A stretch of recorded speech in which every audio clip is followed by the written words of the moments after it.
मैं वृंदावन जाऊंगी,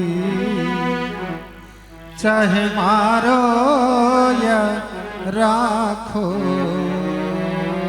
मैं वृंदावन जाऊंगी, चाहे मारो या राखो। तो जब हमारे भक्ति पुष्ट होती है और साथ में ज्ञान और वैराग्य भी स्वस्थ होते हैं, तब हमें जीवन का परमानंद प्राप्त होता है। भक्ति मैया ने पूछा, नारद जी एक बात बताएं आप, जब महाराज परीक्षित चक्रवर्ती सम्राट थे तो फिर उन्होंने अपने राज्य में दुष्ट कलियुग को रहने क्यों दिया?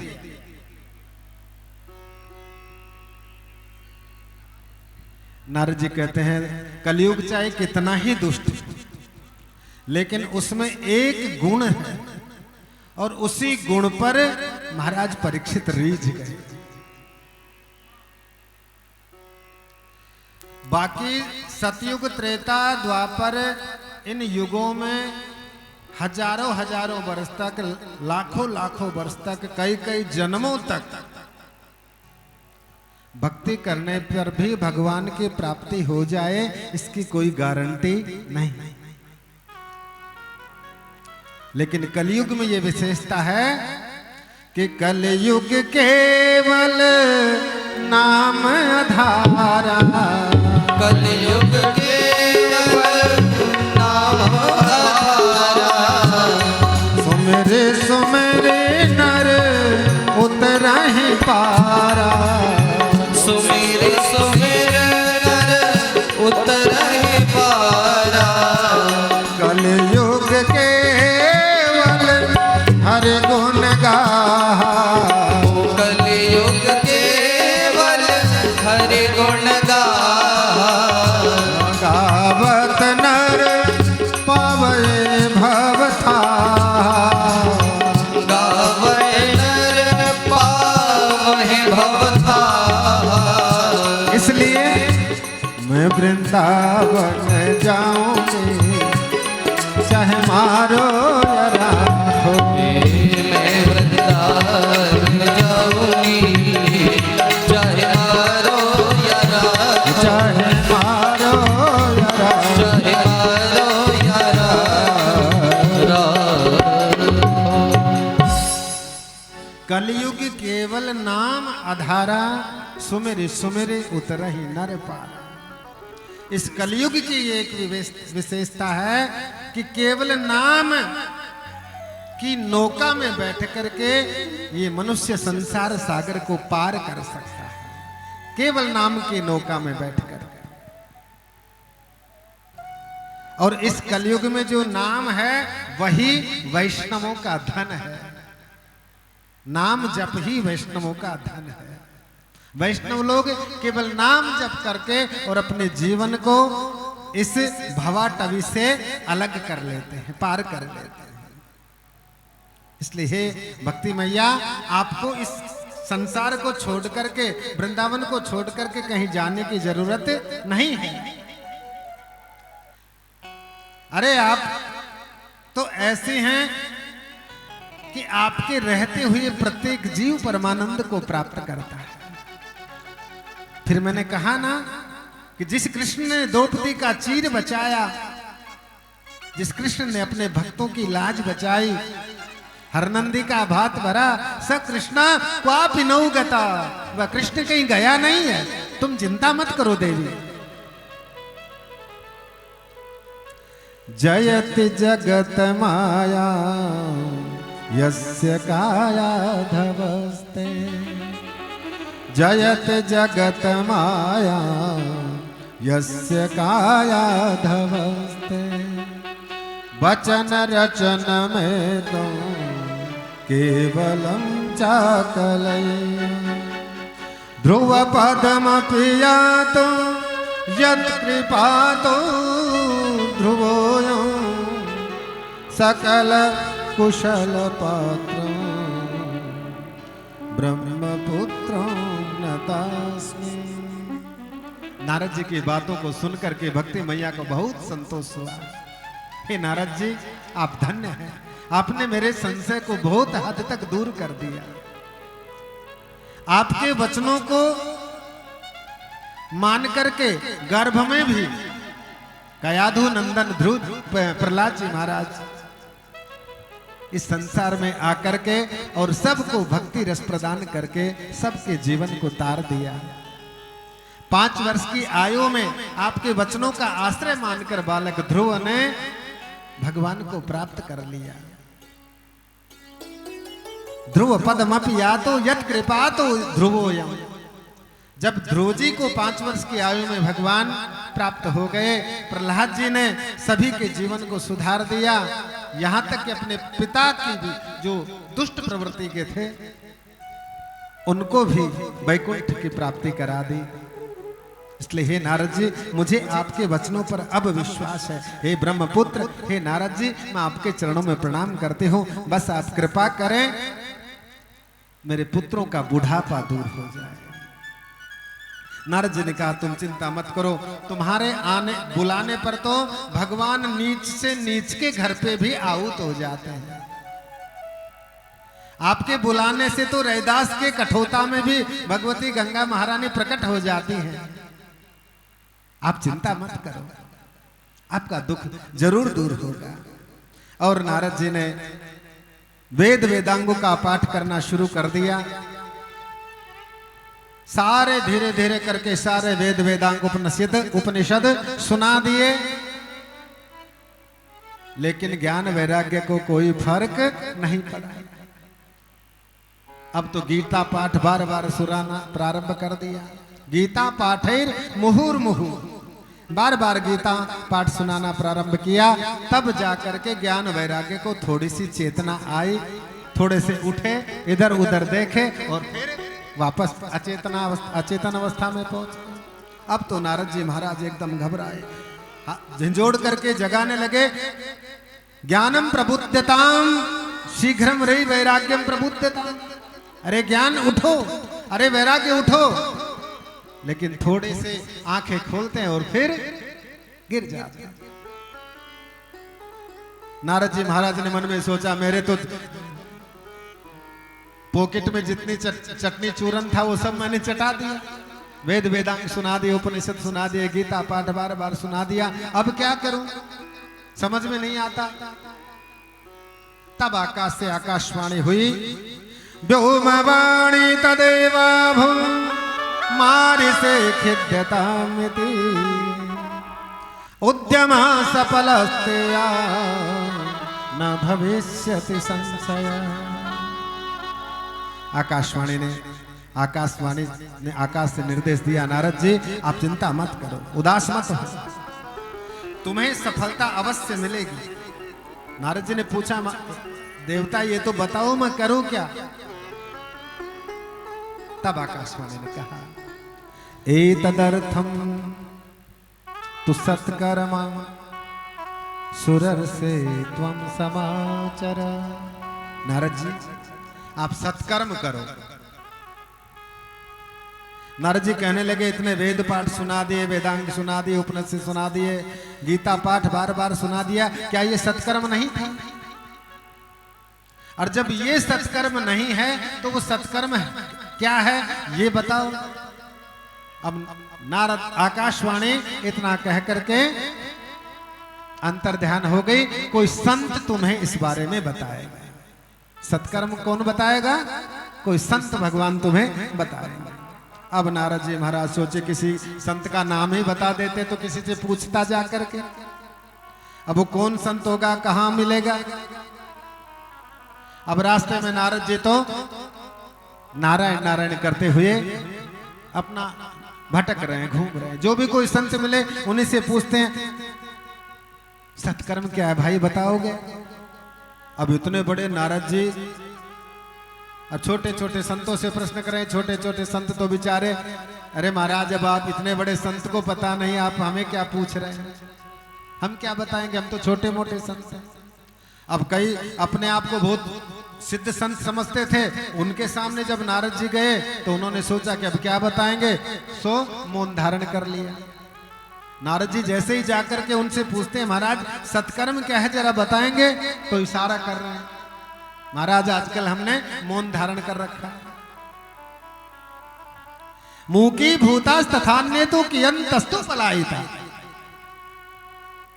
कुछ मौन व्रत लेकर बैठ गए, कुछ दाएं बाएं हो गए। अब नारद जी घबराए घबराए जो एकदम दौड़े चले जा रहे हैं, कुछ समझ में नहीं आ रहा।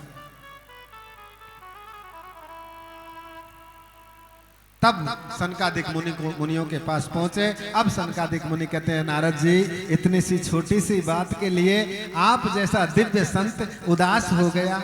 मां चिंताम कुरु देवर से।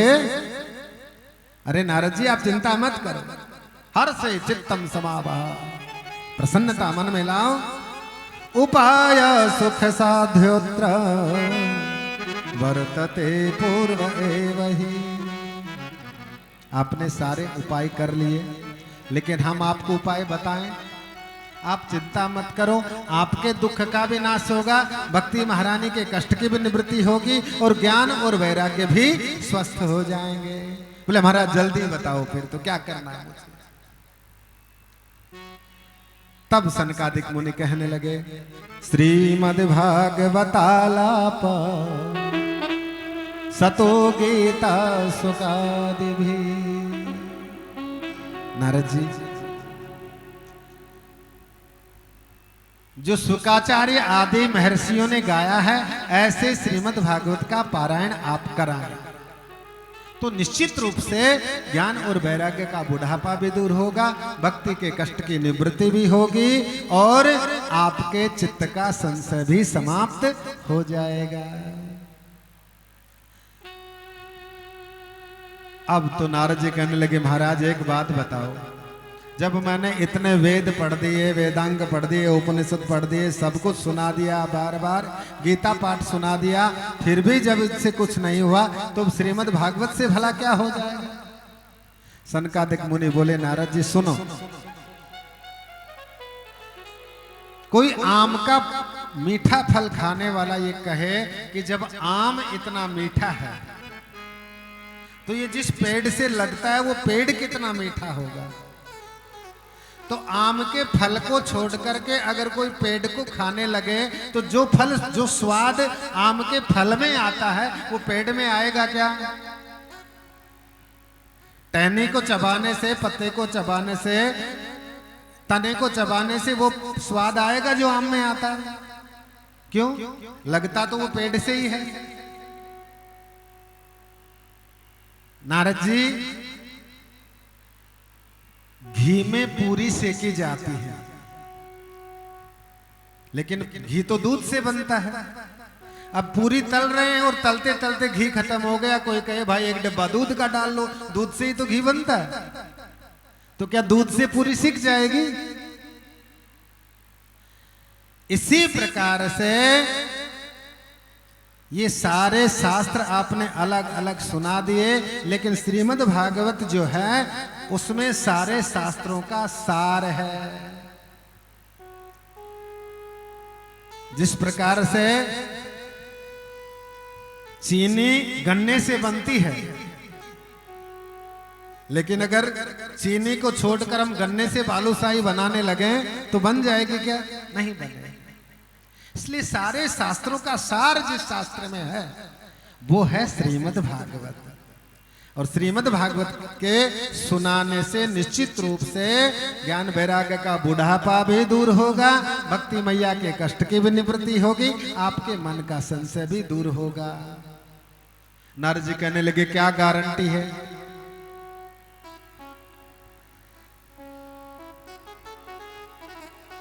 तब सनकादिक मुनि कहते हैं नारद जी बड़े बड़भागी होते हैं वो लोग जिनको जीवन में श्रीमद् भागवत कथा सुनने का दिव्य अवसर प्राप्त होता।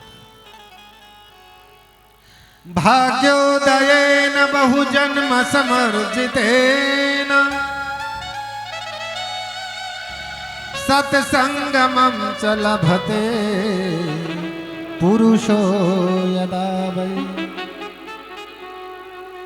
अज्ञान हेतु कृत मोह मदांधकार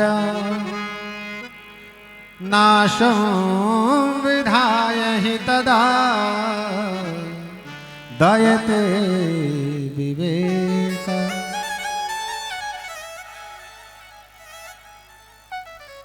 हमारे एक जन्म के नहीं, 100 जन्मों के नहीं, जन्म जन्मांतर के, कल्प कल्पांतर के, युग युगांतर के पुण्य जब एक साथ उदय होते हैं, तब जाकर के हमें ऐसे दिव्य सत्संग में संतों के चरणों में बैठने का सौभाग्य प्राप्त होता है।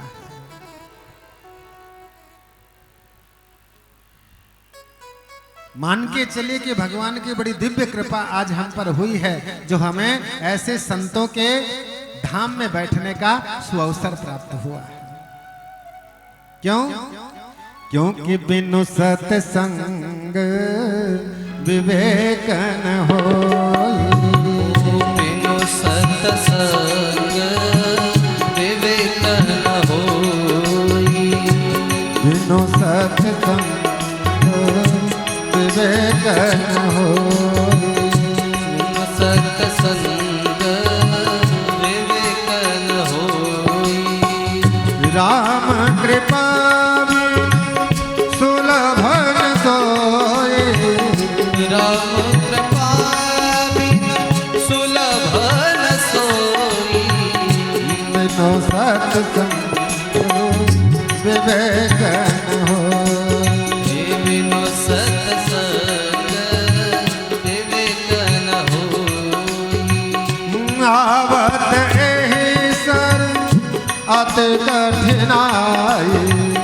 आवत एहि सर एहि कठिनाई। आवत एहि सर अति कठिनाई। आवत एहि सर अति कठिनाई। राम कृपा बिनु आए न जाए। हे राम कृपा बिनु आए न जाई। राम कृपा बिनु आए न जाए। ओ राम कृपा बिनु आए न जाई। जब तक भगवान श्री हरि की कृपा नहीं होती, तब तक हमें सत्संग की प्राप्ति नहीं होती, और बिना सत्संग के विवेक नहीं होता, ज्ञान नहीं होता। बिनु सत्संग विवेक न होई, और राम कृपा बिन सुलभन सो। बिना परमात्मा की दिव्य कृपा के संतों के चरणों में बैठने का सौभाग्य प्राप्त नहीं होगा। जब तक संतों के चरणों में नहीं बैठेंगे, तब तक विवेक की प्राप्ति नहीं होगी। अब इस आवत यही सर अति कठिनाई, लेकिन इस किनारे पर, सत्संग के किनारे पर आने में बहुत सारी कठिनाइयां हैं, बहुत सारी बाधाएं हैं। आप भगवान का भजन करने के लिए जल की झाड़ी भर के मंदिर में जा रही हैं, रास्ते में अरे कहाँ भटक रहे हो, मंदिर में भगवान है क्या? मंदिर में तो पत्थर की मूर्ति रखी है। हाँ? इन बाबाओं के चक्कर में तुम कहाँ पड़ती हो? अपने घर को देखो। ऐसे ऐसे विघ्न आकर के उपस्थित हो जाएंगे, आपका मन विचलित हो जाएगा, आपकी आस्था, आपकी श्रद्धा, आपका विश्वास डगमगा जाएगा, और आप वापस अपने उसी दुख के सागर में डूब जाकर के। बड़ी युग युगांतर के, कल्प कल्पांतर के जब पुण्य उदय होते हैं, तब जाकर के सत्संग लाभ प्राप्त होता है। तो सनकादिक मुनि कहते हैं, महाराज आप भागवत जी की कथा सुनिए। कहां सुनी जाए? सनकादिक मुनि तो बद्रिकाश्रम में। अब बद्रिकाश्रम बहुत ऊपर है, अब वहां तो कोई कथा सुनने वाला जाता ही नहीं। बद्रिकाश्रम आदि तीर्थों में जब कोई तीर्थ यात्रा करने के लिए जाते थे, तो अपने अंतिम प्रयाण यात्रा को मान करके चलते थे, भाई अब ये वापस नहीं आएगा, ऐसा सोच करके जाते थे। उसके बहुत सारे कारण, आज तो बहुत साधन हो गए, तो वहां पहले तो कोई पहुंच ही नहीं पाता था, और यदि कोई पहुंच जाता तो फिर वो वापस नहीं आता। तो इतनी दूर तो कथा सुनने कौन आएगा? तो सनकादिकों ने कहा हम थोड़ा नीचे आते हैं और ये संत लोग थोड़ा ऊपर चढ़ेंगे। हरिद्वार के अंदर गंगा के किनारे पर जो आनंद नाम का किनारा है, तट है, वहां पर हम इस कथा को करें। अब नारद जी ने बरगद के पेड़ के नीचे बहुत सारे बालू को इकट्ठा करके और सुंदर दिव्य सिंहासन सा बना दिया, बालू का आसन बना दिया, व्यासपीठ बन गई, बरगद की छाया, कोई टेंट तानने की जरूरत नहीं, और बैठ गए आकर के। अब जैसे ही महाराज सुना तो सारे जिन जिन ऋषियों ने, संतों ने सुना, सब दौड़ते चले आए। भृगुर वसिष्ठश्च वनश्च गौतम मेधातिथिर्देवल देवरातो रामस्तथा गाधिसुतश्च शाकलो मृकण्डसूना त्रिजपिप्पलाद। वशिष्ठ जी, भृगु जी, गौतम जी, मेधातिथि, देवल जी, देवराज जी, परशुराम जी, गादे सुत, सारे के सारे ऋषिगण जैसे ही मंच सजा कथा सुने, पता चला, सब दौड़ते दौड़ते आ रहे हैं। और अकेले नहीं आ रहे हैं, अपने साथ दो चार को लेकर के आ रहे हैं। और जय हो जय हो जय हो, नमस् जय शब्द, नमस् शब्द, शंख शब्द तथैव च। कोई जयकार करता आ रहा है, कोई नमस्कार करते आ रहे हैं, कोई शंख ध्वनि, कोई झांझ मजरे खड़ताल घड़ियाल बजाते हुए आ रहे हैं। और आकर के थोड़ी ही देर में वहां पर संतों का मेला लग गया। सदा सेव्या श्रीमद् भागवती कथा, सदा सेव्या श्रीमद् भागवती कथा, सदा सेव्या श्रीमद् भागवती कथा। यस्य श्रवण मात्रेण, यस्य श्रवण हरिश्चित्तं समाश्रये, हरिश्चित्तं समाश्रये, हरिश्चित्तं समाश्रये। दिव्य कथा होने लगी। नारद जी आसन पर बैठ गए। 3 आसन भक्ति मैया के लिए, ज्ञान और वैराग्य के लिए लगाए गए। सब अपने अपने आसनों पर बैठ गए। और जैसे ही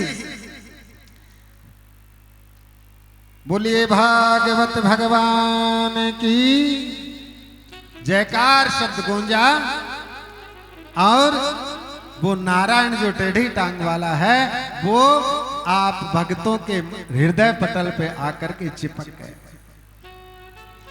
ये टेढ़ी टांग वाला कन्हैया है ना, ये द्रवीभूत हृदय में ऐसे आकर के चिपक जाता है, गड़ जाता है कि फिर आप निकालना भी चाहो तो फिर निकलने वाला नहीं।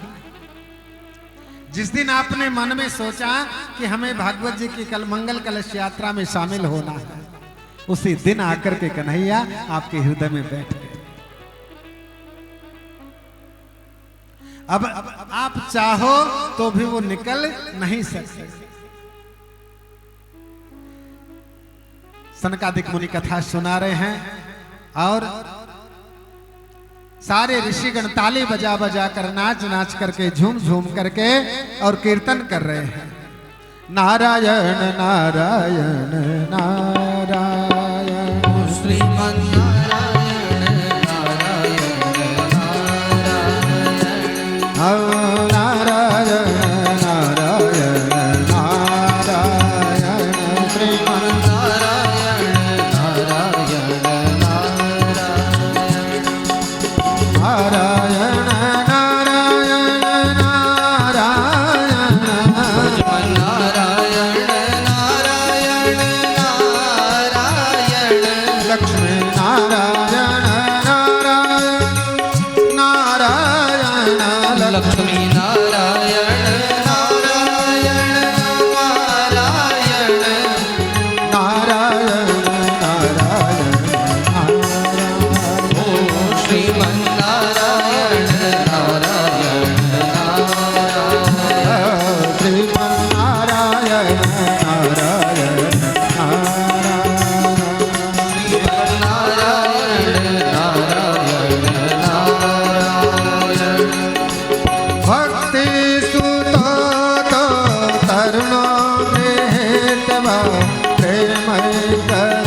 माथे ते नाम ने मोर बदन श्री कृष्ण गोविंद हरे मुरारे नाथे तीना माने मोरो वदंती नारायण नारायण ओ श्रीमन्नारायण बोलो नारायण लक्ष्मी नारायण नारायण नारायण लक्ष्मी नारायण नारायण नारायण लक्ष्मी नारायण नारायण नारायण लक्ष्मी नारायण नारायण नारायण प्रेम नारायण नारायण नारायण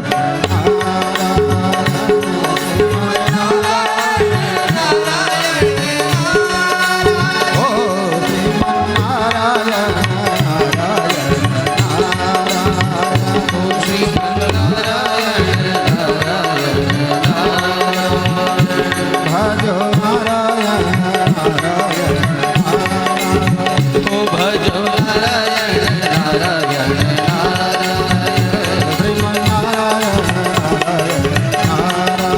हे श्रीमन्नारायण नारायण भजो नारायण नारायण हे भजो नारायण नारायण नारायण नारायण सत्यनारायण नारायण श्रीमन्नारायण नारायण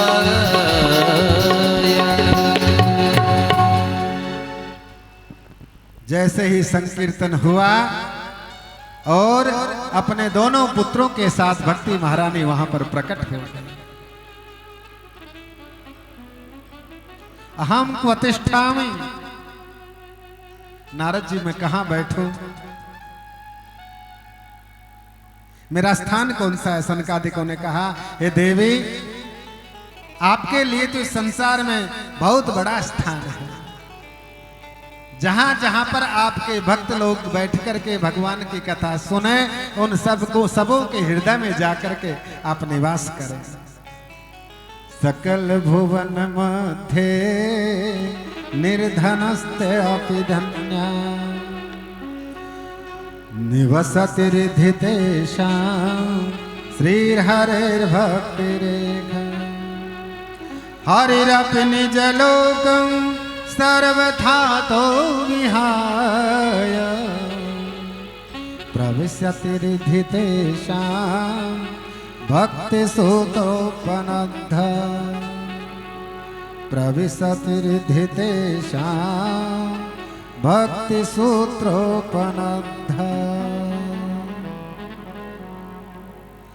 हे भक्ति मैया, जहां पर लोग आप भगवान के दिव्य चरित्रों को सुनते हैं, भगवान की दिव्य कथाओं का श्रवण करते हैं, उनकी कथा में अपने कानों को लगाते हैं, आप उन भक्तों के हृदय पटल में जाकर के निवास करो। जब भक्ति महारानी आपके हृदय में निवास कर जाती है तो उसी हृदय में जहाँ आगे आगे भक्ति और पीछे पीछे गोविंद आ जाते हैं। जिस हृदय में भक्ति होती है उस हृदय में गोविंद आकर के प्रवेश कर जाते। प्रविशिति हृदि तेषाम भक्ति सूत्रोपनद्धा। और भक्ति के सूत्र में ऐसे बंध जाते हैं कि आप निकालना भी चाहेंगे तो फिर निकलेंगे नहीं। खाली मकान और साफ मकान हो उसको किसी को भी छोड़ने का मन नहीं होता, हर कोई उस पर कब्जा करना चाहेगा। तो आपका मकान खाली है, आपका हृदय एकदम छल कपट से रहित है, पाप दोष झूठ दंभ पाखंड मत्सरता से बिल्कुल शून्य है। ऐसे हृदय में आकर के भक्ति देवी निवास करती हैं और ऐसे हृदय में आकर के भगवान बस जाते हैं। सनकादिक मुनि बोले महाराज देखा आपने श्रीमद् भागवत जी का चमत्कार। भक्ति मैया साक्षात वहां पर प्रकट हो गई। नारद जी पूछने लगे महाराज और कौन कौन से पापी तरते हैं ऐसे कथा को सुनने से।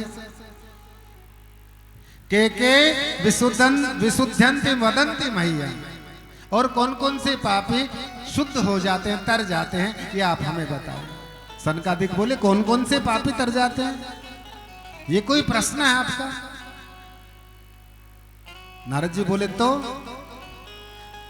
सनकादिक कहते हैं ये मानवा पापकृतस्तु सर्वदा, ये मानवा पापकृतस्तु सर्वदा, सदा दुराचार रता विमार्जगा,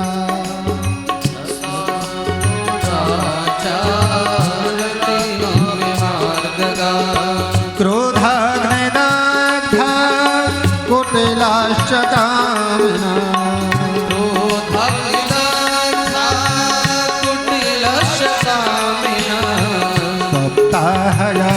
सप्ताहयज्ञेन कलौ पुनन्ते,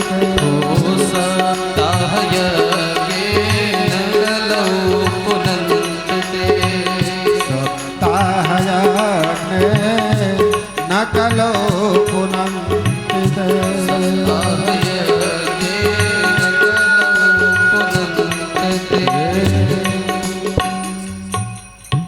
सनकादिक कहते हैं ये मानवः पाप कृतस्तु सर्वदा, जो मनुष्य हमेशा पाप कर्म में ही रत रहते हैं, सदा दुराचार रता विमार्गगा, हमेशा पूरा जीवन उल्टे खोटे रास्तों पर ही चलते रहे, क्रोध की अग्नि में जो हमेशा जलते रहे, जो कुटिल हैं, खल हैं, कामी हैं, और ऐसे दुष्कर्म करते करते जो मर गए, वो भी, उनके लिए भी यदि ये कथा सुना दी जाए तो वो भी पावन पवित्र हो जाते हैं। नारद जी कहने लगे महाराज ये बात तो कुछ ज्यादा ही नहीं बोल गए आप, पाप कर्म करते करते मर गए और उसके बाद भी अगर कथा सुना दे तो वो पवित्र हो जाते हैं। तब सनकादिक कहते हैं नारद जी इस बारे में हम आपको एक विशेष इतिहास सुनाते हैं, आप सावधान होकर के सुनो। इतिहास क्या होता है? इतिहास होता है प्राचीन काल की सत्य घटना। आज हम आपको वही सुनाने जाएंगे। अत्र ते कीर्तयिष्यामि इतिहासं पुरातनं, यस्य श्रवणमात्रेण पापहानि प्रजायते। महाराज तुंगभद्रा नदी के किनारे पर एक उत्तम नाम का नगर था। उसमें एक पंडित जी रहते थे, उनका नाम था आत्मदेव। आत्मदेव ब्राह्मण बहुत विद्वान थे, श्री संपन्न भी थे, बहुत सारा वैभव संपन्न उनके पास में था। विशुद्ध ब्राह्मण वृत्ति से अपनी जीविका चलाते थे, लेकिन उनकी एक धर्म पत्नी थी और उनकी धर्म पत्नी का नाम था श्रीमती धुंधुली देवी।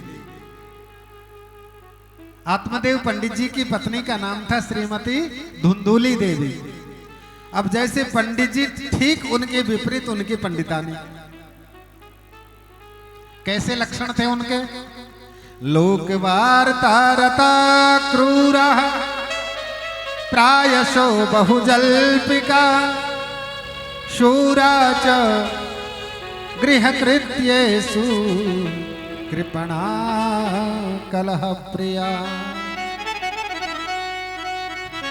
बहुत सारी माताओं की आदत होती है को बिना मतलब के दुनिया की बातों में फंसी रहती है।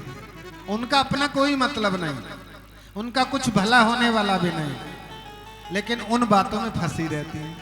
तो ऐसी ही मनोवृत्ति की थी श्रीमती धुंधुली देवी।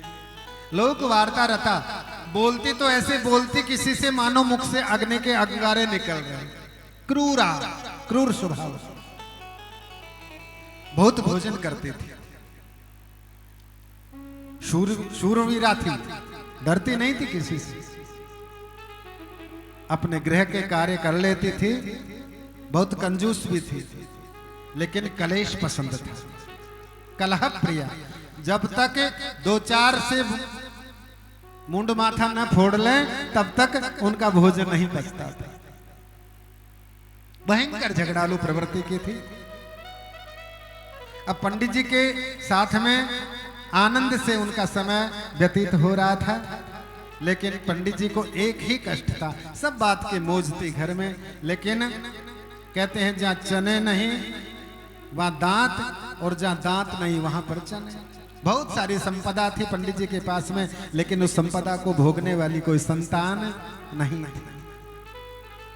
पंडित जी बस इसी बात से दुखी रहते थे, और इसी बात से दुखी होकर के एक दिन रोते हुए जंगल में चले गए।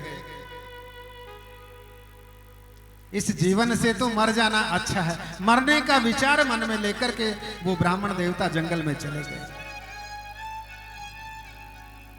और भगवान से प्रार्थना करने लगे, भगवान या तो मुझे पुत्र दे दो, नहीं तो आज मैं अपने प्राणों का त्याग कर दूंगा। भगवान ब्राह्मणों पर बड़ी दया करते हैं। विप्र धेनु सुर संत हित लीन मनुज अवतार। ब्राह्मणों पर कोई संकट आता है तो भगवान बड़ी कृपा करते हैं, कोई ना कोई उपाय उन्हें बता दे। एक संत को आदेश कर दिया, जाओ एक ब्राह्मण बहुत दुखी है, उनका दुख दूर करो। संत आए, आकर के ब्राह्मण को ऐसी विचित्र स्थिति में देखा, पूछ लिया शायद ये कोई भगवान का भक्त है और भक्ति के लिए रो रहा होगा। पास में आए, पूछा, कथम रोदिसि विप्रत्वम काते चिंता बलीयसि वदत्वं सत्वरं मह्यं स्वस्य दुःखस्य कारणम्। हे ब्राह्मण देवता, आप क्यों रोते हो? कथम रोदसी, क्यों रोते हो? काते चिंता बलीयसि, आपको ऐसी कौन सी चिंता लग गई?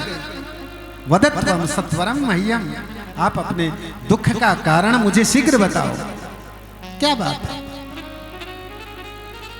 ब्राह्मण ने कहा, महाराज क्या बताओ, मेरे कोई पूर्व जन्म के पाप उदय हो गए, बहुत सारी धन संपत्ति मेरे घर में है, सब प्रकार की मौज है, लेकिन मैं जब अपने पितरों को जल देता हूं तो मेरे पितर देवता आंसू बहाते हुए मेरी तरफ देखते हैं, अब तेरे बाद कौन हमें जल देगा? घर में एक गौ माता है, वो भी बांझ है, तुलसी का बिरवा बार बार लगाता हूं, वो भी सूख जाता है। और तो और महाराज, मेरे घर पर भिखारी भीख लेने भी नहीं आता। इसके तो कोई संतान नहीं है, इसके तो पितृदोष है, पितर नाराज हैं, इसलिए इसके घर से भीख भी कोई लेने भिखारी मेरे घर नहीं आता। महाराज क्या करें? महाराज कोई पुत्र होने का उपाय आप जानते हो तो मुझे बता दो। संत भगवान ने कहा, अरे ब्राह्मण देवता, हम तो सोचे थे तुम भगवान के लिए रो रहे हो, कोई भक्त हो, तो हम तो सोचे थे कि भगवान से मिलने का तुम्हें कोई उपाय बताएंगे, तुम तो बेटा के लिए रो रहे हो, संसार के लिए रो रहे हो। अरे महाराज, क्यों बहम में पड़ रहे हो? बेटा ने किसी के दुख को मिटाया है क्या? ब्राह्मण कहने लगा, महाराज आप सन्यासी लोगों को क्या पता बेटा क्या चीज होती है, पुत्र क्या चीज होता है? अरे छोटा सा बेटा जब पैदा होगा मेरे घर में, किलकारियां मार करके खेलेगा, घुटमुन घुटमुन चलेगा, पापा पापा मम्मी मम्मी कहकर पुकारेगा, उस आनंद की कोई सीमा नहीं। आप बाबा लोग क्या जानो संतान का सुख क्या होता है? महाराज मुझे ज्ञान की पोथी मत पढ़ाओ, ये पोथियां तो मैं बहुत पढ़ चुका हूं, पंडित हूं। संत भगवान ने कहा, देखो इस ब्राह्मण को बेटे के अलावा कुछ सूझ ही नहीं रहा है। बहुत समझाया, अरे राजा सगर के तो 60,000 बेटे थे, क्या सुख मिला? कपिल मुनि के क्रोध के कारण एक पल में भस्म हो गए। और फिर ब्राह्मण देवता, मैं मुंजा ज्ञानम प्रजा रूपम बलिष्ठो कर्मणा गति विवेकम तो समास्यात्य त्यज संसार वासना। मैंने बहुत ध्यान से तुम्हारे भाग्य की रेखाओं को पढ़ लिया। सप्त जन्मावधि तब पुत्र नैवच नैवच, 7 जन्म तक भी तुम्हारे ललाट की रेखाओं में पुत्र का सुख नहीं। क्यों दुराग्रह करते हो? अब वो ब्राह्मण कहने लगा, महाराज एक बात बताओ आप, मुझे और दुखी करने आ गए। मैं तो पहले ही रो रहा था। मैंने तो सोचा था आपके आने से मुझे सुख मिलेगा, पुत्र प्राप्ति का वरदान मिलेगा। अरे आप संत हैं, और संत तो भगवान के लेख को भी मिटा देते हैं। संत में इतनी कृपा हो, इतनी शक्ति होती है। अगर वे माता ने मेरे लेख में नहीं लिखी है पुत्र की रेखा, तो भी आप तो संत हैं, आप चाहें तो कुछ भी कर सकते हैं। और सुनो, आप क्या जानो संतान का सुख। गृहस्थ सरसो लोके पुत्र पौत्र समन्वित। अगर घर गृहस्थी हो और उसमें नाती पोते आंगन में खेलते हुए न दिखें, सारे दिन नाती पोतियों की आवाज न कूके, तो फिर वो काय का गृहस्थी महाराज। तुम बाबा बैरागियों को क्या पता गृहस्थ का सुख क्या होता है। अगर आप मुझे पुत्र नहीं दे सकते तो मैं अभी यहीं आपके सामने इस शिला पर सिर पटक पटक करके अपने प्राणों का अंत कर लूंगा। और संत के सामने ही 2-4 बार उस पंडित जी ने अपना माथा सिल पर पटका, पत्थर की शिला पर 2-4 बार माथा पटका। संत तो घबराए, हे भगवान ये कैसी आफत मोल ले ली। हम आए थे हरि भजन को, ओटन लगे कपास। हम तो सोचे थे ये बेचारा भगवान के लिए रोता है, लेकिन ये पुत्र के लिए रो रहा है। अब हमें हम इसको कहां से पुत्र ला करके दे। पंडित जी ने कहा, महाराज अगर आपने पुत्र प्राप्ति का वरदान नहीं दिया तो हम आपके सामने अभय इस शिला पर सिर पटक पटक कर अपने प्राणों का त्याग कर देंगे, और आपको ब्रह्म हत्या का शाप लगेगा, दोष लगेगा। अब संत घबराए, हे भगवान बैठे बैठाए हमने ये आफत मोल ले ली, अब ये ब्रह्म हत्या और लगेगी। भगवान का ध्यान किया। भगवान ने संत को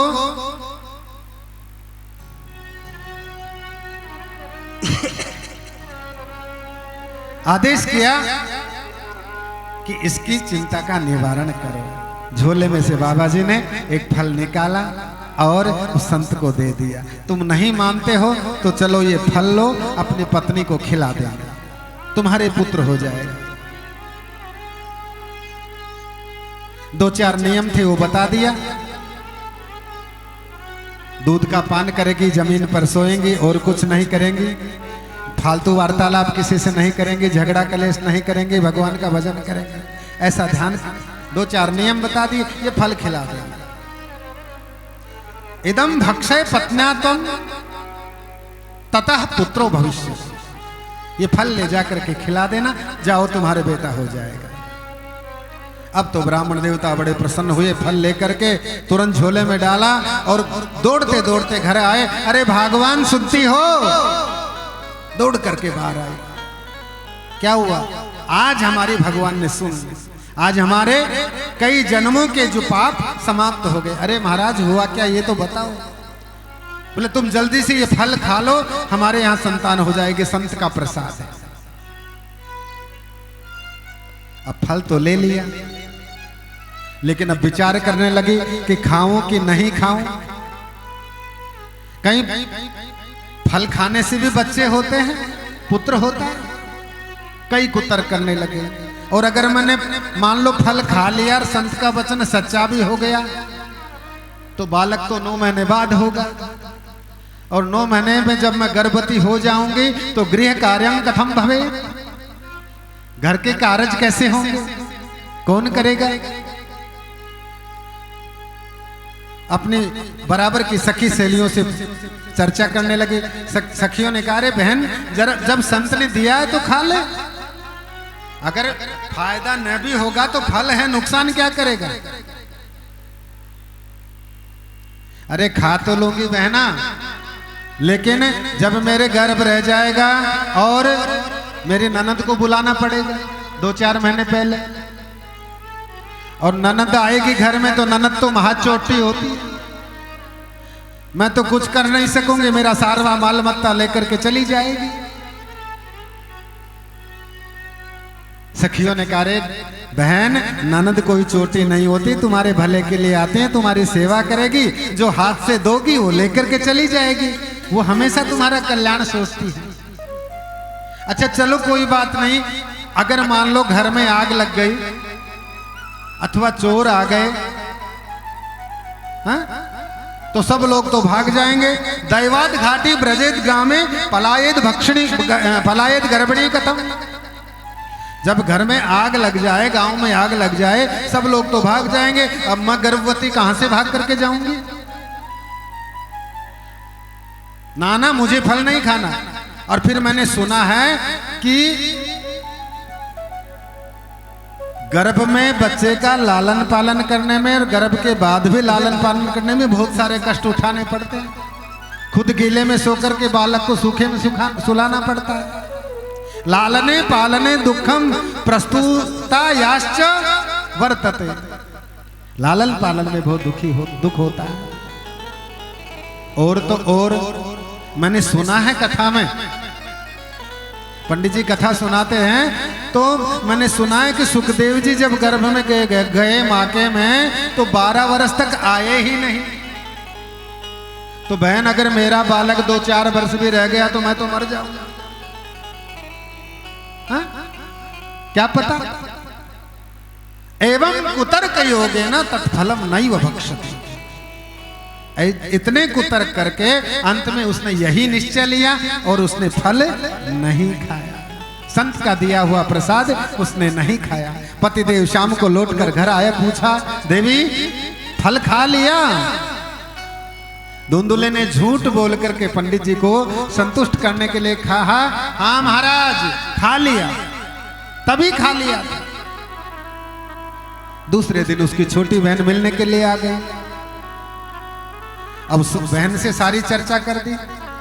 छोटी बहन कहते रही, बहना तुम भी कहाँ बाबा बैरागियों के चक्कर में पड़ती हो, कहीं फल खाने से भी बच्चे होते हैं। और फिर चलो अगर फल से बालक होते हैं तो तेरे घर में गैया बंधी हुई है, गैया को खिला दे फल, परीक्षा भी हो जाएगी। और सुन तूने क्या कहा पंडित जी से? बोले मैंने तो कह दिया खा लिया। तो अच्छा तो तू एक काम कर, कुछ दिन बाद में मेरे बालक होने वाला है, मैं चुपचाप तुझे दे जाऊंगी। मेरे घर में तो खाने को नहीं है, तेरे घर में खाने वाला नहीं है। मेरे तो बहुत सारे बच्चे हैं, घर में खाने के लिए कुछ नहीं है, तेरे घर में कोई खाने वाला नहीं है। तो मेरे अब की बार जो बालक होगा वो ला करके मैं तुम्हें चुपचाप दे जाऊंगी रात को। तब तक तुम थोड़ी ड्रामेबाजी करती रहना, अपने पति को झूठ बोलती रहना, हाँ मुझे आराम हो रहा है, मुझे फायदा हो रहा है फल खाने से। और ऐसा करते करते एक दिन ऐसा आया कि उसने शुभ समाचार सुनाया, वो बालक हो गया, उसकी बहन देकर के चली गई।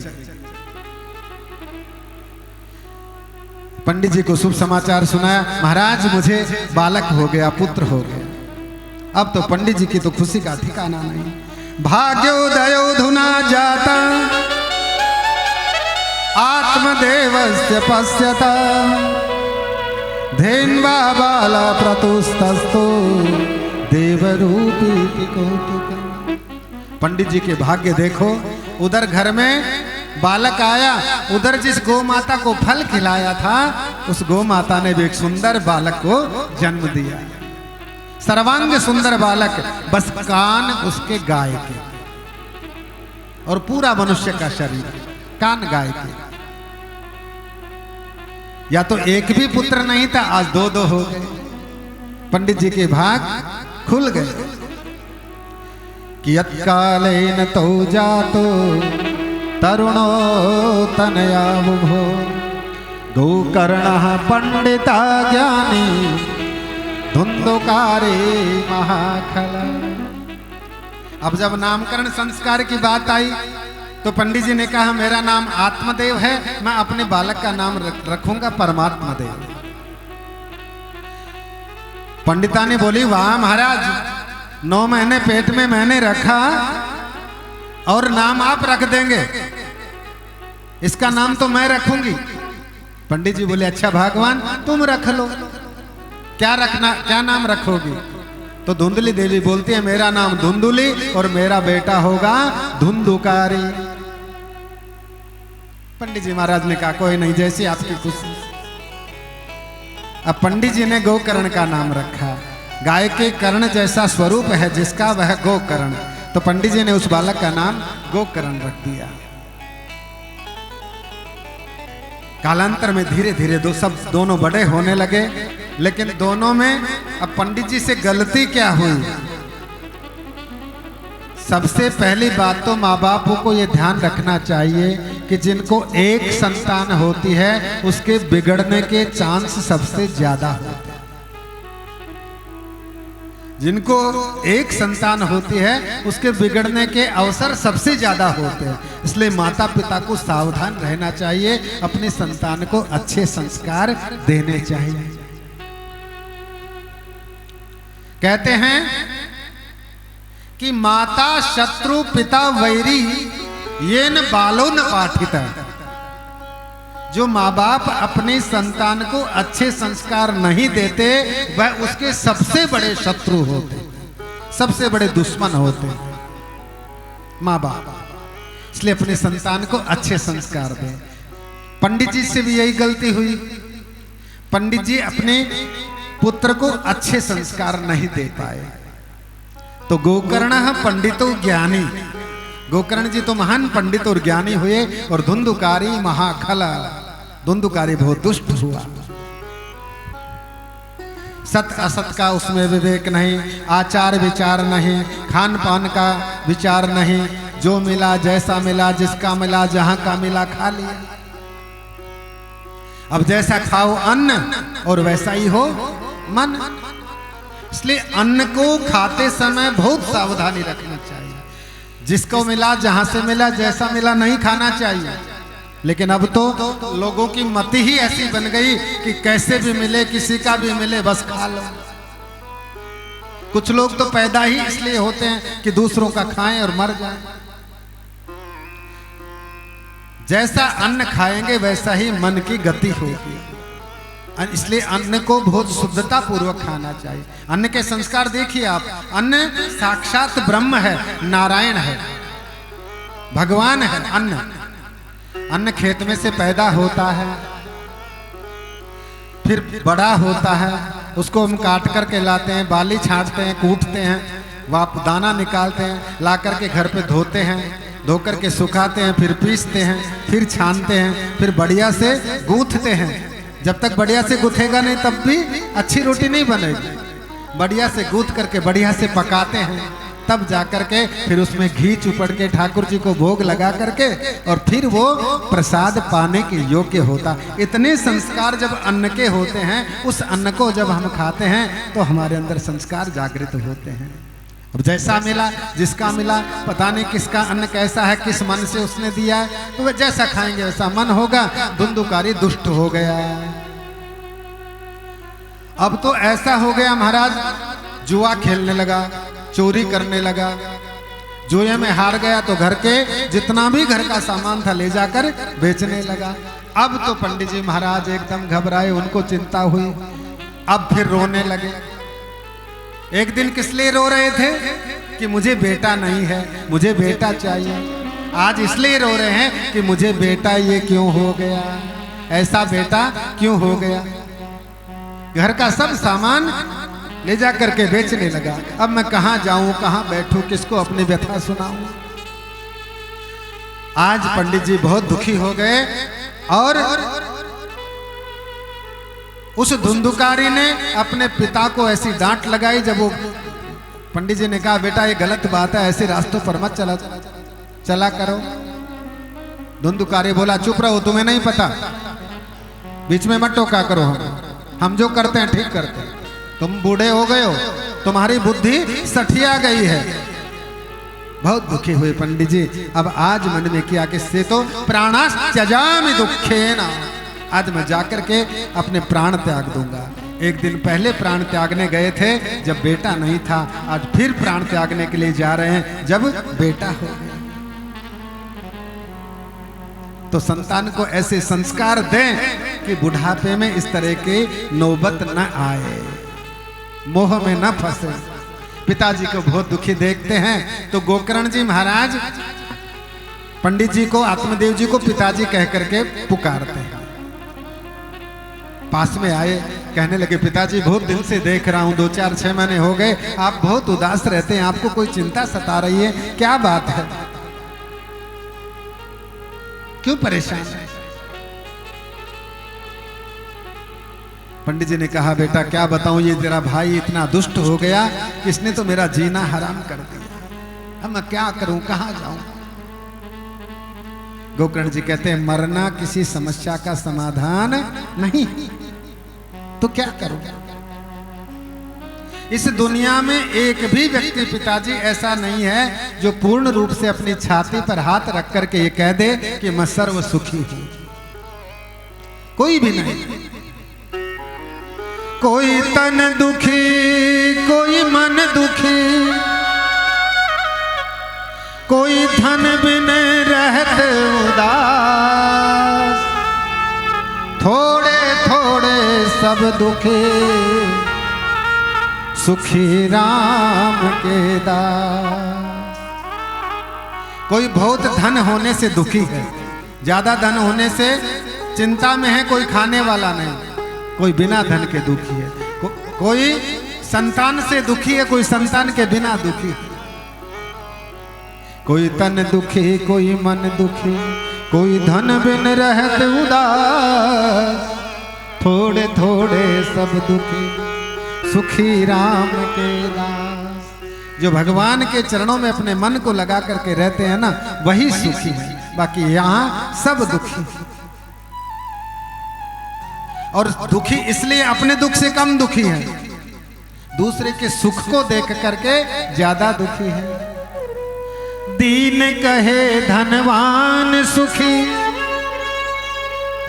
धनवान कहे सुख राजा को भारी, और राजा कहे महाराज सुखी, महाराज कहे सुख इंद्र को भारी।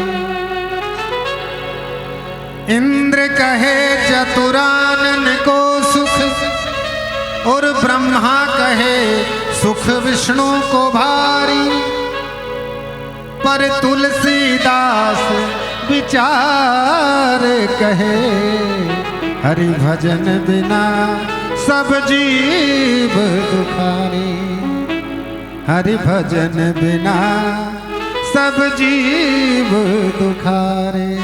इसलिए पिताजी इस संसार में कोई भी सुखी नहीं।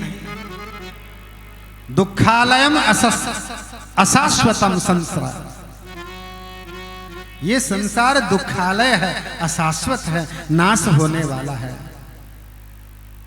संतान किसी को सुख दे ऐसा जरूरी नहीं है। तो बेटा तुम ही बताओ मैं क्या करूं, मैं कहां जाऊं? ये मन भी तो संसार को छोड़ता नहीं, मन भी तो इसी संसार में फंसा रहता है।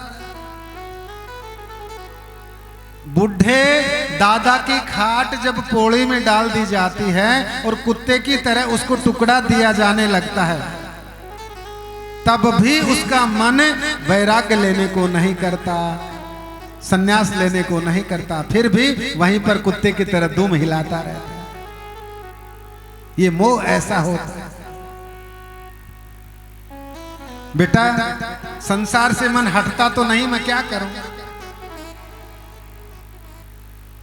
गोकर्ण जी ने समझाया महाराज ये संसार सबको सुख देने वाला नहीं है, यहाँ सुख है ही नहीं, तो मिलेगा कहां से? संसार कैसा है? बोले अशाश्वतम दुखालयम, ये अशाश्वत है, नष्ट होने वाला है, और दुख का सागर है, दुख का घर है, यहाँ कोई सुखी नहीं है। इसलिए एक काम करो, क्या? देहेस्तिमांस रुधिरे अभिमतं त्यजत्वं, देहस्थे मांस रुधिरै अभिमतिं त्यजत्वं जाया सुतादिषु सदा ममतां विमुञ्च जाया सुतादिषु सदा ममतां विमुञ्च पश्यानिशं जगदिदं क्षणभङ्गनिष्ठं पश्यानिशं जगदिदं क्षणभङ्गनिष्ठं वैराग्य राग रसिको भवभक्तिनिष्ठ वैराग्य राग रसिको भवभक्तिनिष्ठ देहेस्ति मांस अभिमतिं त्यजत्वं। हे पिताजी, इस हार्ड मांस के पुतले के प्रति जो तुम्हारा मोह हो रहा है उसको त्याग दो। जाया सुता दिशु सदा ममताम विमुंच। पुत्रों में, पौत्रों में, पत्नी में, धन में, माल खजाने में, शरीर में जो तुम्हारी आसक्ति हो रही है, इस आसक्ति से अपने मन को हटाओ और इस संसार को क्षणभंगुर जानो। ये नष्ट होने वाला है और वैराग्य को अपने मन में धारण करो। एक निष्ठ भक्त बनो, संत की शरण में चले जाओ और क्या करो कि धर्मं भजस्व सततं त्यज लोक धर्म सेवस्व साधु पुरुषान् जहि काम तृष्णा। संसार से अगर मोह को हटाना है, सुखी होना है संसार में, तो किसी संत के जाकर के चरण पकड़ लो।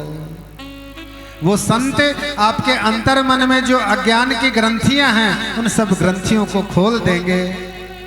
उन संत की शरण में चले जाओ, साधु पुरुषों की जाकर के सेवा करो, दूसरे के गुण दोष देखना बंद कर दो और सेवा कथा रस महो नितराम पिबत्वम्।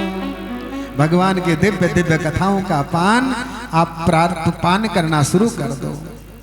गोकर्ण जी कहते हैं, पिताजी, जीव को बांधने की दो रस्सियां हैं। इस संसार में दो रस्सियों से ये मनुष्य बंधता है। एक तो अहमता, मैं अहंकार, और दूसरी ममता।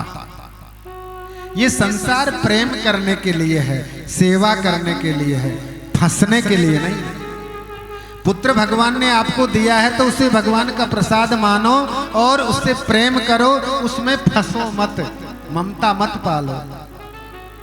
क्योंकि फंसना और प्रेम करना अलग अलग चीजें। फंसोगे तो आपको दुख मिलेगा, क्योंकि वो बेटा थोड़ा सा भी आपकी आंखों से ओझल हो जाएगा, आप चिंता करने लग जाएंगे, घबराने लग जाएंगे।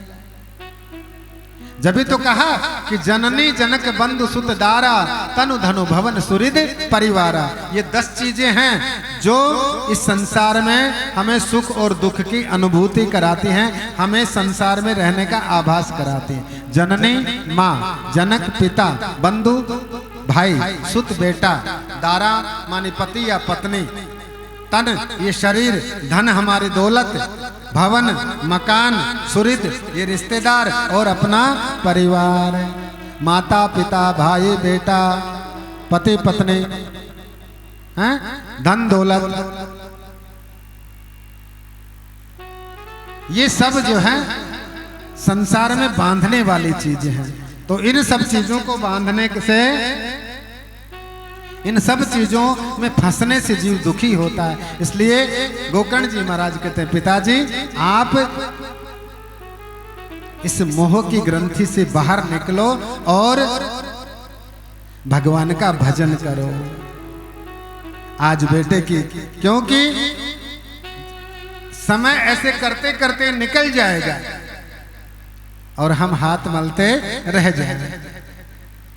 आएगा जब रे बुलावा हरे का, छोड़ के सब कुछ जाना पड़ेगा। आएगा जब रे बुलावा,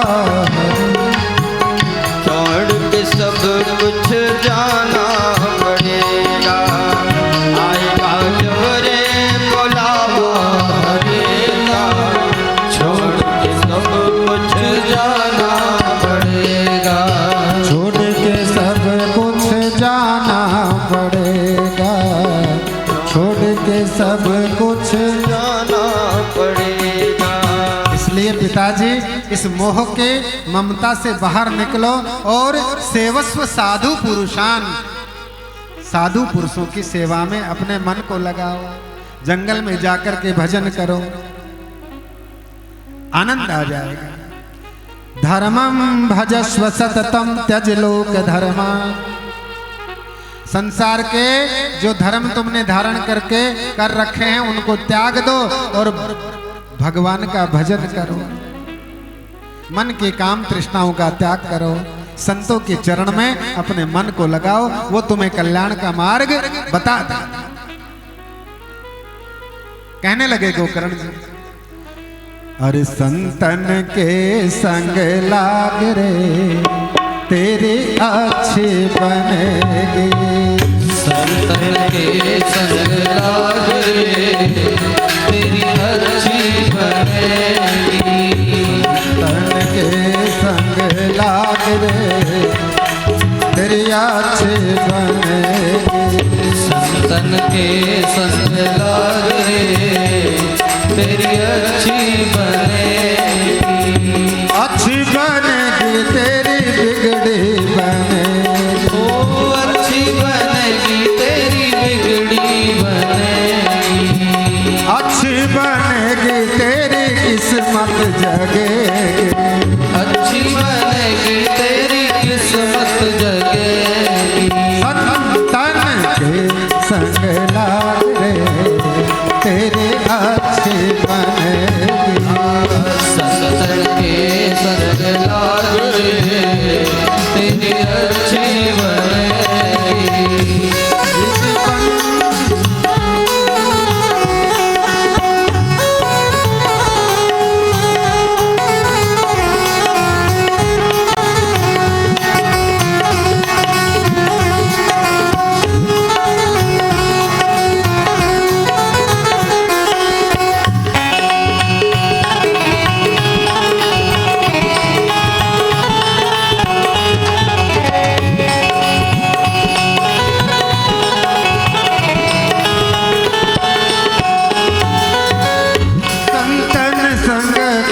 पुण्य कमाए। ओ संतन संग करी पुण्य कमाए।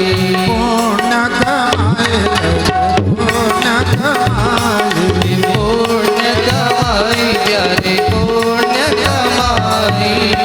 संतन संग करी पुण्य कमाए। संतन संग करी पुण्य कमाई। और राम चरण अनुराग रे तेरी अच्छी बनेगी। राम चरण अनुराग तेरी अच्छी बनेगी। ध्रुव जी के बन गई, प्रहलाद जी की बन गई। ध्रुव जी के बन गए, प्रहलाद जी की बन गई।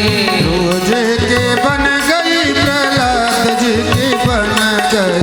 ध्रुव जी की बन गए, प्रहलाद जी की बन गई। हरि सुमरण में जाग रे तेरी अच्छी बनेगी।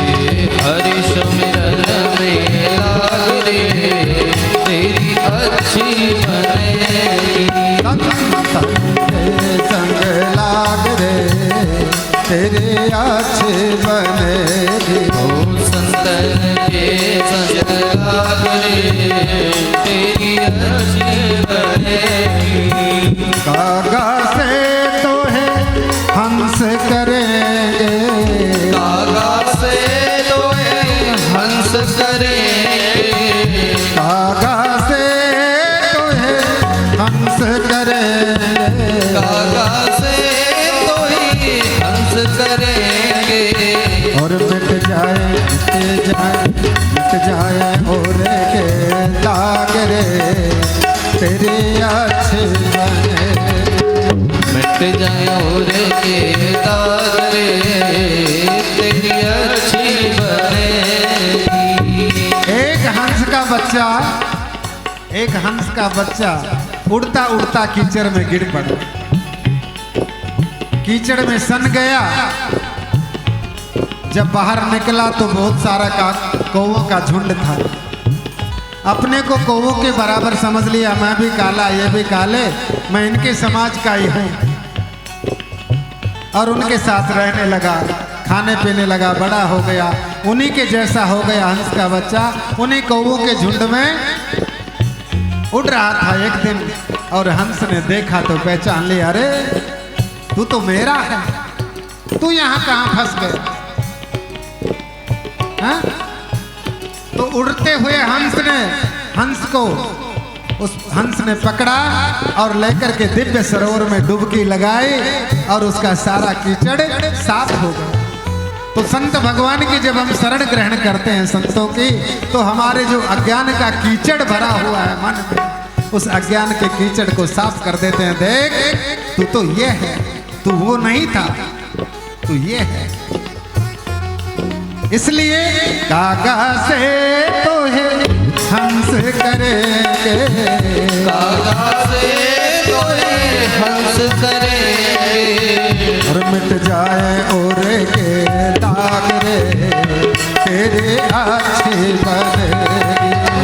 मिट जाए और के दाग रे थोड़ी थोड़ी ताली बजा दो। अच्छी बनेगी तेरी बिगड़ी बनेगी। अच्छी बनेगी तेरे बिगड़ी बनेगी। प्यारे रामचरण अनुराग रे तेरी अच्छी बनेगी। रामचरण अनुराग रे तेरी अच्छी बनेगी। मोहन श्याम बहुत दिन खोए, मोहन श्याम बहुत दिन सोए। मोहन श्याम बहुत दिन खोए, मोहन श्याम बहुत दिन खोए। बहुत दिन सोए, बहुत दिन सोए, बहुत दिन सोए, बहुत दिन सोए। बहुत दिन सोए, बहुत दिन सोए। बहुत दिन सोए, बहुत दिन सोए। अब जाग सके तो नर जाग रे तेरे बिगड़े बनेगी। जाग सके तो जागे तेरी अच्छी बनेगी। संतन के संग लाग रे तेरे अच्छी बनेगी। सतन के संग लाग रे तेरी अच्छी बनेगी। सुत वित नारी तीन आशाएं, सुत वित नारी तीन आशाएं। सुत वित नारी तीन आशाएं। सुत वित नारी तीन आशाएं। सबसे ज्यादा दुखी करने वाले तीन चीज, सुत बेटा, वित्त धन और नारी, यही सबसे ज्यादा दुखी करती हैं। इसलिए पिताजी इस ममता को, अहमता को त्यागो। सुत वित नारी तीन आशाएं, सुत वित नारी तीन आशाएं। त्याग सके तो त्याग रे तेरे अच्छी बनेगी। त्याग सके तो त्याग रे तेरी अच्छी बनेगी। धन के संग लाग रे तेरी अच्छी बनेगी। संतन के संग लाग रे तेरी अच्छी बनेगी। कहत कबीर राम सुमिरन में, कहत कबीर राम सुमिरन में। कहत कबीर राम सुमिरन में। पाग सके तो पागरे तेरी अच्छी बने, पाग सके तो अब पागरे तेरी अच्छी बनेगी। तन के संग लागे तेरी अच्छी बनेगी, संतन के संग लाग रे तेरी अच्छी बनेगी। तन के संग लागे तेरी अच्छी बनेगी, संतन के संग लाग रे तेरी अच्छी बनेगी। तेरे बिगड़े बने तेरी किस्मत जगे, तेरे बिगड़े बने, वो तेरी अच्छी बनेगी। तेरी किस्मत जगे, तेरी किस्मत जगेगी।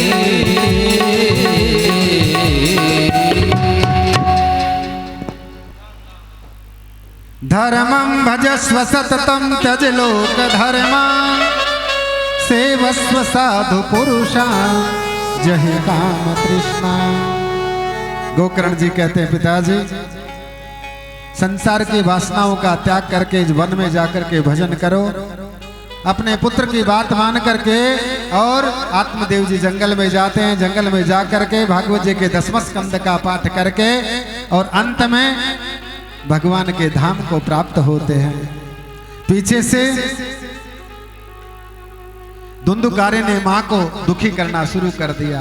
एक दिन तो कहा जितना भी पिताजी का माल खजाना है वो सब निकाल करके मेरे को दे। माँ बोली बेटा सब कुछ तो तूने बेच दिया, मेरे पास बचा क्या। धुंधुकारी कहने लगा तिजोरी की चाबी तुरंत दे दे, नहीं तो जलती लकड़ी से तुझे मारूंगा। को वित्तम तिष्ठति प्रूहे हनिष्या लतया चते, जल्दी निकाल के दे, नहीं तो जलती हुई लकड़ी से तुझे मारूंगा। डर के मारे और धुंधुली देवी रात में जाकर के कुएं में कूद करके धुंधुली देवी ने आत्महत्या कर ली। अंधकुआं में गिर करके अपने जीवन का प्राणानंद कर दिया।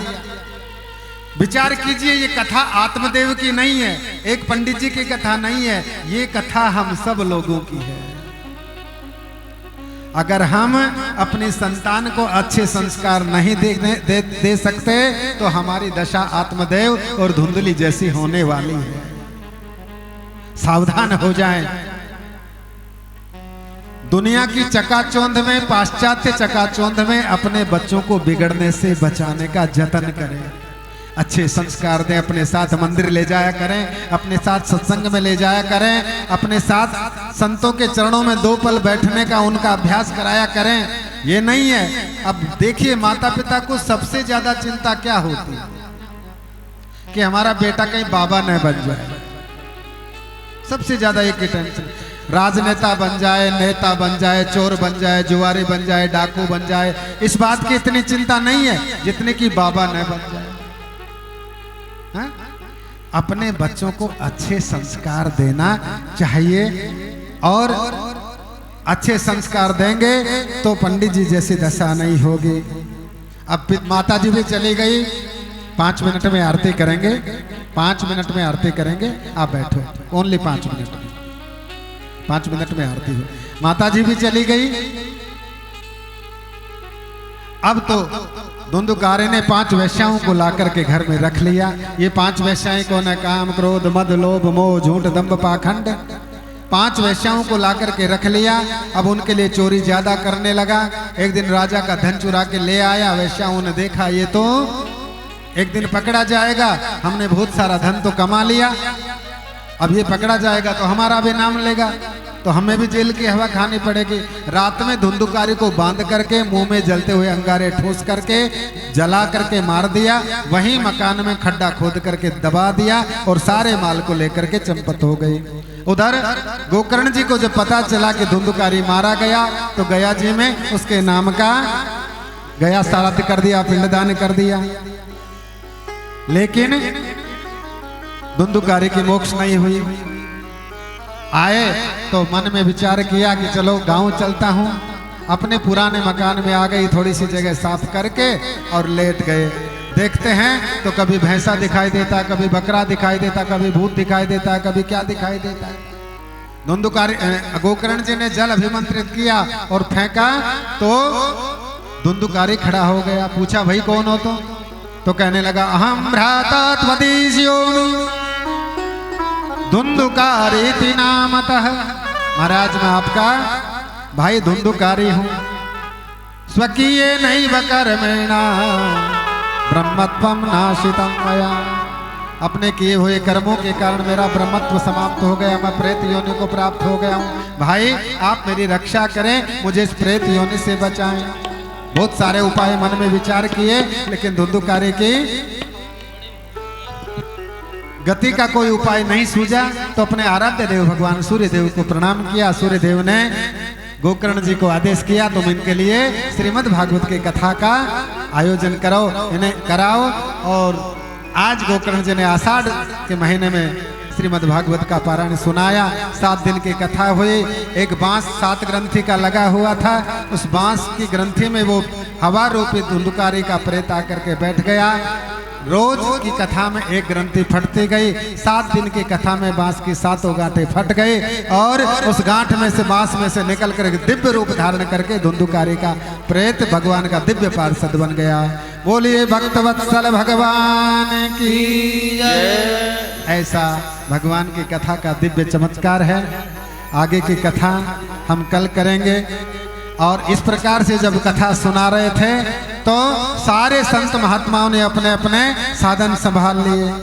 प्रह्लादस्ताल धारे तरल गतितया चोद्धवा कांस्य धारी वीणा धारे सुरर्षि स्वर कुशलतया राग करता जनो इंद्रो वादेन मृदंगा जय जय सुकरा कीर्तन ते कुमारा यत्राग्रे भाव भक्ता शर शर चनया व्यास पुत्रो बभू। प्रहलाद जी ताली बजाने लगे, ध्रुव जी कांसा बजाने लगे, नारद जी ने अपने वीणा संभाल ली, अर्जुन नए नए राग लापने लगे, इंद्र ने मृदंग संभाल लिया और सनत कुमार जय हो जय हो जय हो बोलिए भागवत भगवान की जय जयकार करने लगे। ऐसा जय जयकार जब हो रहा था उसी समय यत्राग्रे भाव भक्ता सर सर चनया व्यास पुत्रो बभूव। साक्षात व्यास पुत्र भगवान सुखदेव जी वहां पर प्रकट हो गए। भगवान नारायण कृष्ण भी प्रकट हो गए और सभी भक्त भगवान के साथ में दिव्य कीर्तन करने लगे। गोपाल राधा कृष्ण गोविंद गोविंद हे गोपाल राधा कृष्ण गोविंद गोविंद हे गोपाल राधा कृष्ण गोविंद गोविंद हे गोपाल राधा कृष्ण गोविंद गोविंद कृष्ण गोविंद गोविंद कृष्ण गोविंद गोविंद कृष्ण गोविंद गोविंद कृष्ण गोविंद गोविंद कृष्ण गोविंद गोविंद कृष्ण गोविंद कृष्ण गोविंद गोविंद कृष्ण गोविंद गोविंद कृष्ण गोविंद गोविंद कृष्ण गोविंद गोविंद कृष्ण गोविंद गोविंद कृष्ण गोविंद गोविंद कृष्ण गोविंद गोविंद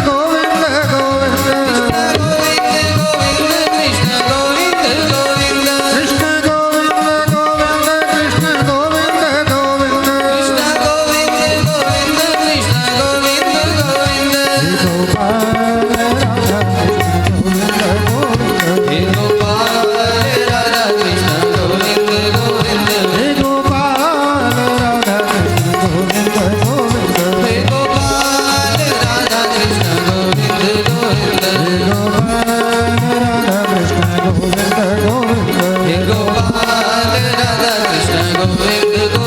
गोपाल राधा कृष्ण गोविंद गोविंद हे गोपाल राधा कृष्ण गोविंद गोविंद हे गोपाल राधा कृष्ण गोविंद गोविंद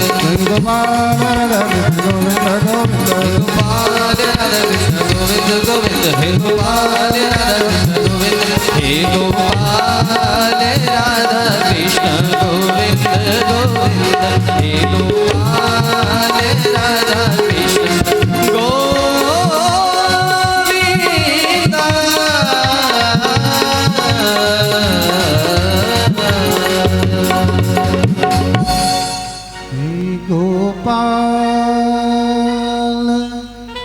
राधा कृष्ण गोविंद गोविंद।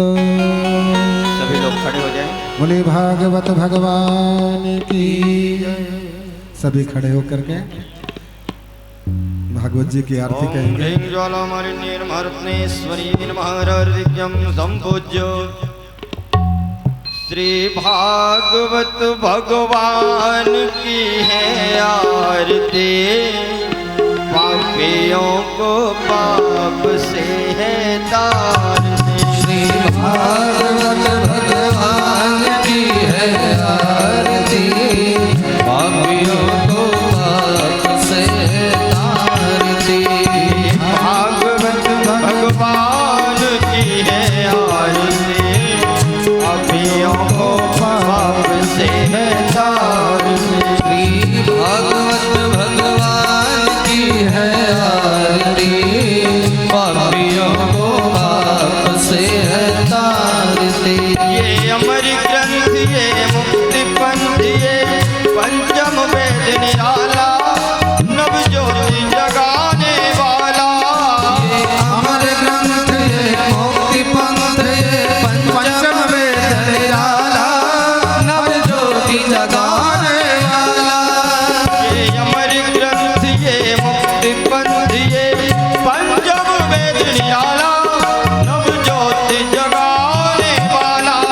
ये अमर ग्रंथ ये मुक्ति पंथ ये पंचम वेद निराला नव ज्योति जगाने वाला।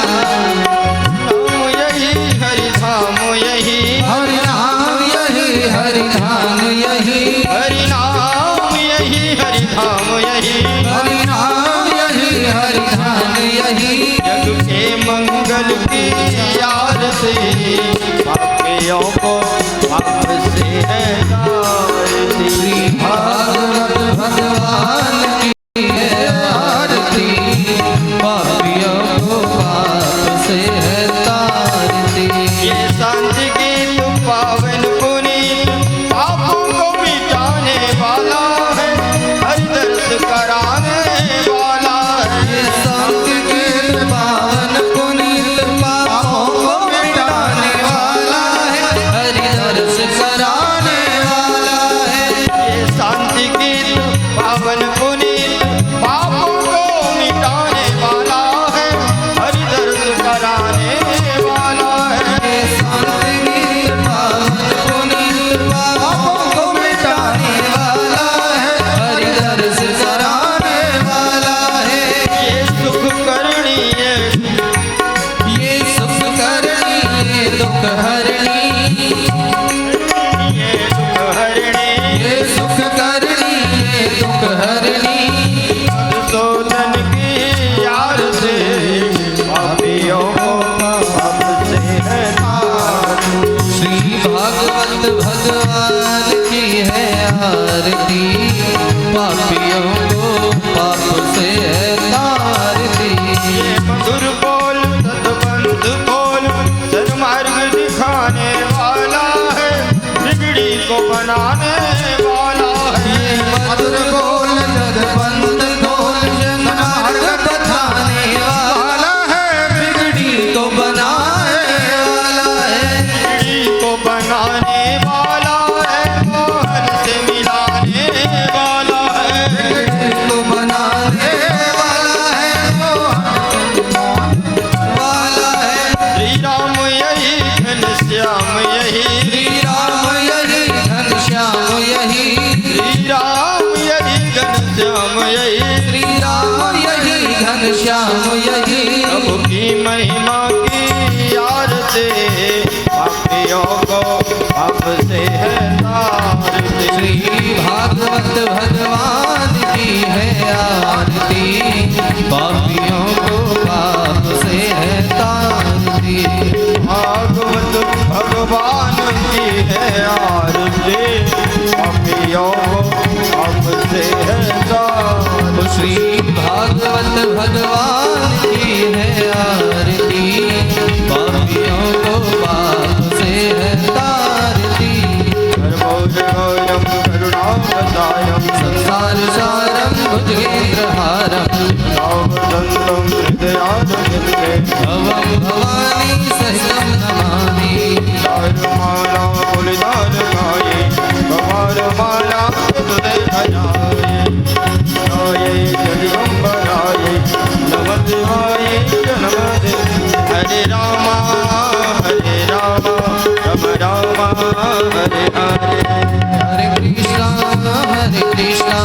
कृष्ण कृष्ण हरे हरे हरे राम राम राम हरे हरे हरे कृष्णा कृष्ण कृष्ण हरे हरे हरे राम राम राम हरे हरे हरे कृष्ण कृष्ण कृष्ण हरे हरे हरे राम हरे हरे हरे कृष्णा कृष्ण कृष्ण हरे हरे हरे राम राम हरे हरे हरे कृष्ण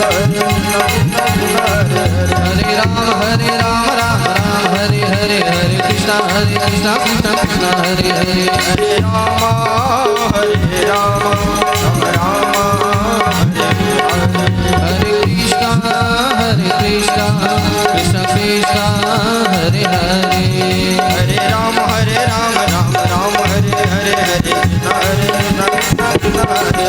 हरे राम राम हरे हरे हरे कृष्णा कृष्ण हरे हरे हरे राम हरे हरे हरे कृष्ण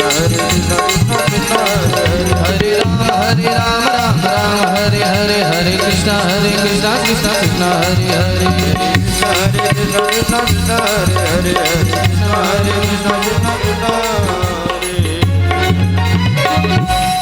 जलेन शीतलीकरणं पुष्पै देवाभिवन्दनम् आरोग्यार्थेयात्माभिवन्दनमस्तो वृक्षाल्या मन्त्रपुष्पाञ्जलिः ॐ यज्ञेन यज्ञमयजन्तदेवास्तानि धर्माणि